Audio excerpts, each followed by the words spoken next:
읽기라는 거에 너무 얽매이지 마시고 뭐 좀 재미있게 아이를 무릎에 어린 경우에는 앉히거나 옆에 앉혀서 엄마가 읽혀주셔도 되고요. 또는 아이가 조금 자기가 어느 정도 소리내서 떠듬떠듬 읽는다 할 것 같으면 아이 한 페이지, 엄마 한 페이지 나눠서 읽으실 수도 있고요. 엄마가 설명을 읽을 때 네가 대화를 읽어봐 이렇게 진행하실 수도 있고 또 엄마랑 아이가 뭐 영역을 나눠서 내가 뭐 농부를 할게 네가 강아지를 해봐 연극처럼 진행하실 수도 있고요. 초등학생을 무릎에 앉히고 읽혀요? 1학년도 그런 거 좋아해요. 네, 완전히 바로 보는데요. 네. 아니면 뭐 잠들기 전에 조금 시간을 가져서 같이, 그러니까 읽기가 학습이 아니라 길게 가야 되거든요. 그래서 읽기가 학습이 아니라 엄마랑 함께 할 수 있는 그냥 여러 활동 중에 하나로 기분 좋게 기억될 수 있게 해주시는 게 좋을 것 같아요. 네. 예. 그러니까 저희가 지금 그 초등학교 영어 수업에 대해서 좀 얘기를 나누고 있는데요. 한문석 교수님, 이 학년별로 이제 학업 성취도라는 게 있는데요. 그러니까 그럼 그 영어 교육 차원에서 봤을 때 초등학교는 그 학업 성취도에서 어떤 단계라고 우리가 말할 수 있을까요? 예, 일단 그 초등은 영어 입문 단계죠. 이제 지금 현재 공식적으로 이제 3학년 때부터 영어를 배우기 시작하는데 그 초등학교 교육과정상 성취도의 가장 학업 성취도 목표는 아이들이 영어에 흥미와 자신감을 갖게 한다.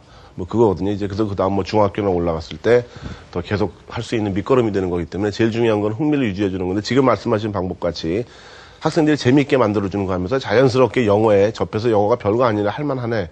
이거를 심어주는 것이 이제 그 학업 성취도상 가장 중요하다고 하는데 제가 이제 초등학교 레벨에서 강조하고 싶은 것은 뭐 선생님도 마찬가지지만 학부모도 마찬가지인 게 영어 공부해라라는 이제 공부라는 단어는 저는 가급적이면 쓰지 않았으면 좋겠어요. 영어 공부하면 벌써 학생들 공부하면 벌써 딱 굳어버리거든요. 이제 영어는 공부가 아니고 그냥 영어로 뭔가를 하는 거다라는 하나의 도구 개념으로 심어주면 학생들이 힘들지 않게 심리적으로 부담감 안 갖고 이제 접할 수 있어야 봅니다. 네. 근데 아까 영어 책을 이제 아이들이 읽고 싶어 하는 책을 골라줘라 이렇게 얘기하는데 아이들이 다 영어 만화만 고르면 어떡해요? 그럴 것 같은데요. 네. 아이들이 영어 만화 혹시 보신 적 있으세요? 만화가 간단하게 그려질 게 잘 없어요. 그래서 한국어, 우리나라 만화책처럼 그림체나 이런 게 또 다른 것도 있고 하기 때문에 아이들이 만화책만 고르지는 않고요.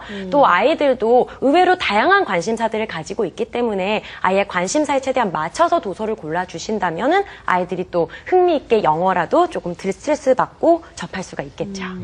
그럼 이제 영어 공교육이 시작되는 게 3학년이니까 이제 초등학교 1학년, 2학년은 아직 공교육은 접하기 전인데 그래도 우리 아이가 아직 어리지만 그래도 영어를 좀 접하게 하고 싶다 이런 학부모님들 꽤 계시잖아요. 그럼요. 그런 분들한테는 어떤 도움을 드릴 수 있을까요? 1, 2학년이라고 해서 학부모님들께서 영어 놓겠다 하시는 분은 정말 없을 거예요. 네.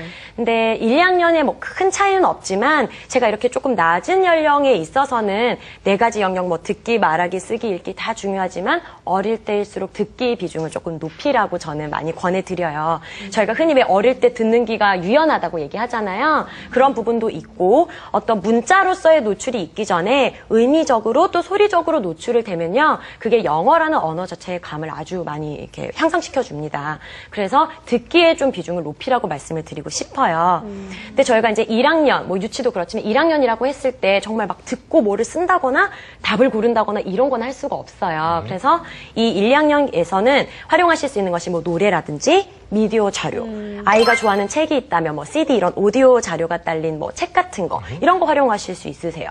뭐 노래할 때도 너무 노래를 교수님 말씀대로 노래에 있는 문장을 저희가 쓰려고 굳이 하는 건 아니거든요. 그렇기 때문에 노래를 통해서 흥미를 좀 주고요. 노래에 있는 주제에 맞춰서 아이가 그런 뭐 노래 후에 뭐 미술이나 음악 연계된 활동을 하면서 노래를 그냥 흥얼흥얼 따라하는 정도만도 내가 이 노래를 부를 수 있는 노래 중에 영어 노래도 부를 수 있다. 이런 정도로만 접근하시는 것도 좋고요. 또 뭐 이야기 책 같은 걸 CD로 들을 때도 그냥 지루하게 읽은 것보다는 정말 스토리텔링, 막 배경음악도 있고 아이가 들었을 때 라디오 드라마 같은 그런 느낌을 주는 그런 오디오가 있는 교재를 선택하셔서 아이랑 함께 하시고요. 뭐 이게 무슨 내용이야? 너 이 단어 알아? 이렇게 하는 것보다는 그냥 즐겁게 그것도 활동의 하나로 듣기를 좀 진행을 해주시면 좋을 것 같아요. 그러니까 이제 팝송 가사를 내일까지 외워 이렇게 말하는 순간 이제 네. 영어 교육에서 제명이 된다 이렇게 말씀하시는데요. 그러면 이제 공식적으로는 이제 초등학교 3학년부터 이제 영어 공교육이 시작이 되는데 네. 그러면 그러니까 공교육을 봤을 때 처음으로 난생 처음으로 영어를 접하는 초등학교 3학년들은 영어를 어떻게 시작하면 될까요? 네, 저희가 이제 흥미 정말 말을 많이 하는데 사실 3학년부터는 학교에 있고 그때 되면 어머님들께서 뭐 성취도, 성적, 생각 안 하실 수가 없죠. 그래서 3학년 때는 이제 흥미라는 부분에서 조금 그래도 학습이라는 부분으로 좀 넘어가는 징검다리 역할을 하는 부분들을 다루어 주셔야 됩니다. 예를 들어서 저희가 뭐 파닉스라든지 충분한 노출이 있어왔다면 파닉스라든지 또 사이트 월드라고 해서 빈출 어휘 같은 거, 그다음에 기초 개념, 저희가 뭐 색깔, 숫자, 모양, 주변에 있는 사물들 이런 어휘, 그리고 알파벳 모르는 친구도 꽤 있거든요. 뭐 대문자, 소문자, 그래서 알파벳 정도 이런 기초적인 것들을 3학년 때 방학을 맞아서 또는 조금 그 시기쯤에 다뤄주신다면은 아이들이 학교에서도 조금 더 자신감을 가지고 할 수 있겠죠. 예를 들어서 파닉스 같은 경우도 뭐 ABC 알면 파닉스 안 거 아니냐 하시겠지만 파닉스는 사실 문자와 소리와의 관계를 배우는 거거든요. 그래서 아이들이 그거를 배우게 되면 모르는 단어를 처음 봤을 때도 좀 규칙에 의해서 읽을 수 있고 그럼 읽기에 대한 부담이나 스트레스도 줄어들고요. 또 제가 아까 사이트 월드라는 걸 말씀을 드렸는데 저희가 사이트 월드는 이렇게 뭐 the, it 이런 것처럼 딱히 의미는 없는데 자주 나오는 것들, 또 파닉스 규칙으로는 조금 읽을 수 없는 그런 것들이 많이 포함이 되어 있어요. 그래서 파닉스랑 사이트 월드를 함께 병행을 하시면 아이들이 영어에 있어서 유창성, 또 정확성을 함께 높일 수 있습니다. 네. 근데 이제 초등학교 고학년 되면, 그러니까 4, 5, 6학년 되면 이제 학생들의 수준 차이가 좀 벌어지기 시작을 하잖아요.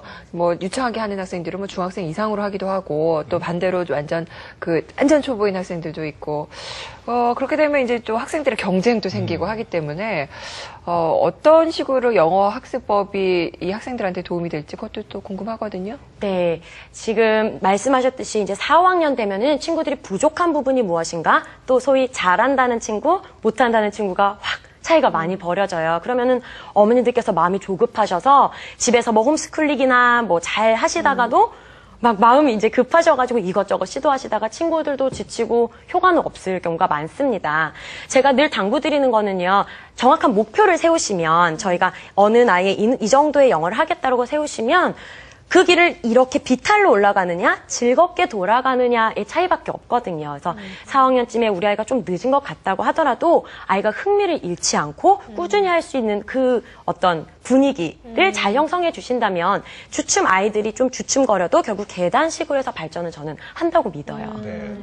선생님 요즘 그 영어 교육의 트렌드라고 할까요? 이것이 이제 성인들뿐만 아니라 특히 성인들이 영어 이제 스피킹에 이제 목을 매시는 분들이 많은데 그런 그 트렌드가 이제 초등학교까지 전이가 된 경우도 많습니다. 그래서 학부모님들이 이번 방학을 이용해서 우리 아이들의 그 스피킹 능력을 좀 향상시켜자라고 하시는 분들이 계시는데요. 네. 한 달 동안의 그 스피킹 능력을 향상시킬 팁 같은 거 뭐 없을까요? 저도 그런 마법 같은 방법이 있다면 너무 말씀을 드리고 싶지만 말하기라는 것이 정말 까다로워요. 뭐 많이들 알고 계시겠지만 저희가 한 달 동안 어떤 문장을 뭐 150개를 외운다고 해서 말을 할 수 있는 것도 아니고 또 뭐 요즘엔 청크, 뭐 단어, 문장 드릴 여러 가지가 있습니다. 통문장 암기.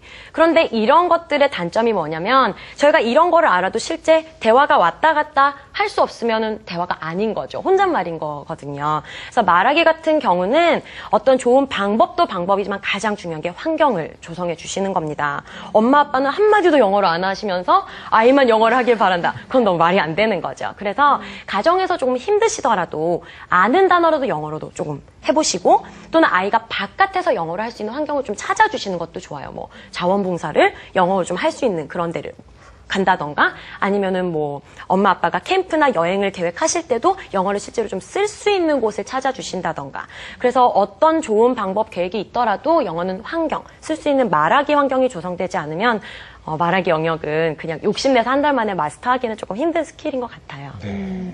그러니까 물론 한 달 만에 영어 스피킹 능력이 갑자기 획기적으로 바뀔 수는 없겠지만 한 달이라는 기간은 일단은 그 머뭇머뭇거림, 그다음에 그 겁나는 거 이런 것들만 좀 그 타파해도 영어 그렇죠, 가능하잖아요. 네. 그거 하기에는 충분한 시간이잖아요. 그렇죠. 예, 그래서 그런 경험을 쌓게 해주시는 게 상당히 도움이 될 것 맞습니다. 같다는 생각이 들어요. 근데 참 부모님이 애들 앞에서 영어하는 게 이게 쉬운 게 아니거든요. 맞아요. 네. 저는 뭐 직업이 제가 이렇기 때문에 영어를 할 수 네. 있지만 그런데 요즘에는 학부모님들도요 아이들을 가르치면서 여러 가지 뭐 어휘적인 면은 그래도 좀 많이 하셨어요. 습득